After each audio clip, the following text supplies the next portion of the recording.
సికింద్రాబాద్ లో గెలుపు తమదే అని బీజేపీ బీఆర్ఎస్ ధీమా వ్యక్తం చేస్తున్నాయి. ఆ రెండు పార్టీల మధ్య డైలాగ్ వార్ నడుస్తుంది. అయితే ఈ రెండు కాదు తామే గెలుస్తామంటోంది కాంగ్రెస్ పార్టీ.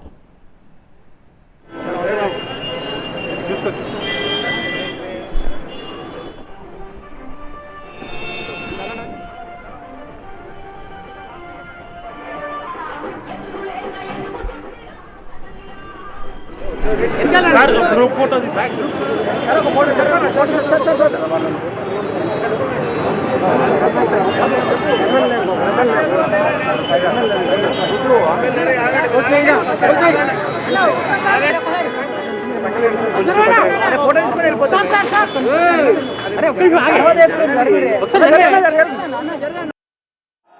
ఆనాడు దత్తాత్రేయ గారు గెలిచిన మంత్రాయులు, ఈనాడు కిషన్ రెడ్డి గారు గెలిచిన మంత్రాయులు.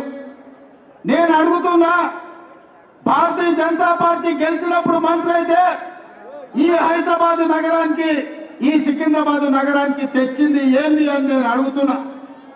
2021లో వరదలు వస్తే ఈ ప్రాంతం అంతా మూసి లోతట్టు ప్రాంతం మునిగిపోతే ఏ కుటుంబాలు కూడా, లక్షలాది కుటుంబాలు నిరాశ్రయాలు అయిపోయి ఇల్లు మునిగిపోతే కిషన్ రెడ్డి గారు చిల్లి గవ్వ కూడా తీసుకురాలి.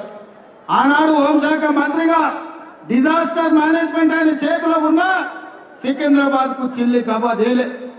ఈ 5 ఏళ్లు మంత్రిగా ఈ నగరానికి అనుమతులు దేలే, ఈ నగరానికి పెట్టుబడులు దేలే.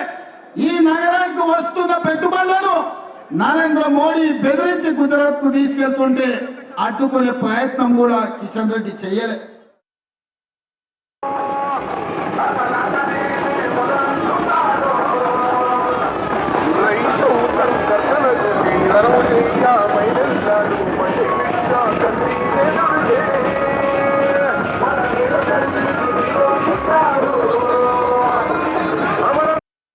అంజన్ కుమార్ యాదవ్ గారు 2004-2009 గెలిచిన అనుకోని పరిస్థితుల వల్ల ఆనాడు వారు మంత్రి కాలేకపోయిండ్రు.